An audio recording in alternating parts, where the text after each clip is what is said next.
Welcome to Solving Equations with Rational Expressions.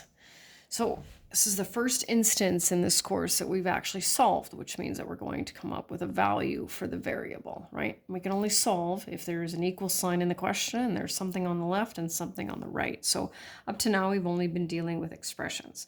Now, it's not that complicated and you've done this before. However, it is possible to mix up what we learned when we added and subtracted rational expressions to what we need to do now with the solving of the equation. So sometimes students try to use the other method and it backfires, so we want to make sure we get them straight. So just going to go over to this one again once, because what I've been doing is kind of showing you the type of questions that you did in grade 9 and then just what that looks like now. So here's one from grade 9. So what we normally would do is most students find it easier to get rid of the fractions first. And to do that, we need to multiply each term by the lowest common denominator. So the lowest common denominator is 10. And so I say both sides of the equation, which is totally true. But because there are two terms on this side of the equation, they both need to be multiplied by 10. That's my personal preference for making sure that I don't forget. So what I find easiest is this is a numerator, this is a denominator. 10 divided by 2, right, is 5. 10 divided by 5 is 2. And of course, we're good there. So our lowest common denominator is 10. We have no NPVs because there are no variables in the denominator. So now we'll go 5m minus 2 equals 2m plus 4 minus 10. And now we will solve it. It's a basic linear equation here. So I'm going to go through this fairly quickly. And for me, show as many steps as you like. Subtracting 4m. There we go. And we put our solution set here. Now, you may not be familiar with this, but this is where we put our answer. And I'll explain a little bit more why that is. Now, what's nice about solving is that we can always check, right? We don't need to, but we can always check. We take the value for m and we put it back in the equation. If we've solved it correctly, then the value of the left side of the equation will equal the right. So 8 minus 2 is 6 divided by 2 is 3. 16 plus 4 is 20 divided by 5 is 4 minus 1 is 3. So that's how we know we are correct. Okay. So here's another example. Okay. And these are set up to be, I think, reasonably simple, right? So our lowest common denominator, let's see, I'm going to do it this way first. I'm going to go 3. I'm just going to factor that one denominator there on the right. Y plus 8, y minus 2. Okay, so you can look at it and replace it. I always suggest to students if things are kind of confusing, it's like, well, if there was a 3 here, there'd be a 3 here. And if there was a 5 here, there'd be a 5 here, right? So our lowest common denominator would be 15. Which is this times this. So that's our lowest common denominator. And just like most things, right, takes a little bit of practice. Y can't be 0 because we've got that y by itself. And it also cannot be 2, right?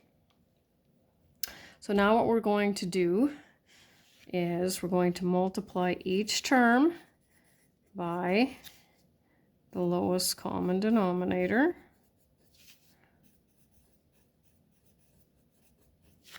Okay, so now we already know that when we have identical, well, in this case, binomials, right, that cancels each other out. So does that. And the goal of this step here is to eliminate the fraction. That's what it did in our first one. And notice, these are all crossed off. Now, of course, we've got to determine, okay, what's left? Well, we've got a y times 3 plus 2 bracket y minus 2 equals y plus 8, okay? So now we're going to solve. This is back to, well, grade 9 for sure, and I'm sure some grade 10. And I call this variables on both sides, right? Once you get to this step, equals 12, y equals 3. Solution set. Oh, good, it did fit. And then we're good to go. So we could do a check for this one. It does work, but it's not necessary. And I just realized I didn't fill this in, but I know that I said it. It's easier to solve if we eliminate the fractions. We do this by multiplying every term by the lowest common denominator. Okay, and then I just have one more. Of course, my last one's always the fun one. All right, so same thing. All right, so I'm going to factor. Oh, I've got some subtraction in here, so that's good. X minus 4. Oh, that's not factorable. But this is. Okay. There's our difference of squares. Oh, it doesn't even all fit, does it? You know what I'm going to do? I think I'll just zoom in a little bit. There. Hopefully that works. You're not going to be able to see quite everything, but. Okay, so our lowest common denominator will be this times this, okay? So we've got an x minus 2, x plus 2, and our NPVs, n can't be negative 2 or 2. Okay, so we're going to multiply each term.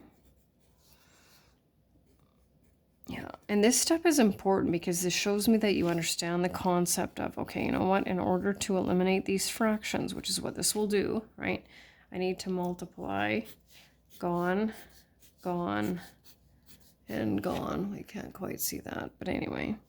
So now this step, it's not necessary. Oh, we got the subtraction here. And I think what can be a little bit frustrating, and this is why I always recommend showing your work, because you can always get marks for understanding the concept, even if you make a mistake. So we're going to multiply this one. We're going to expand this one. I'm going to just, yeah, so I did the insides and the outsides, and I put them together right away. And x squared plus 3x plus 2 equals x squared minus 4x plus 24. Okay, so now I've got to distribute this negative to both sides. So I'm going to end up with, and I think I'm just going to write it out, 4x squared minus 9x minus 2 minus x squared minus 3x minus 2. And I keep writing on the right side because I know you can't see that. I keep writing x squared minus 4x plus 24. I'm going to condense it here pretty quickly. 3x squared minus 12x. Now you can finally see the right side of that equation, right? So it's we're dealing with a quadratic. So when we're dealing with a quadratic, we want to bring everything over to the left side. 2x squared minus 8x minus 24. Okay, there's a GCF of 2. So we're going to pull out that 2.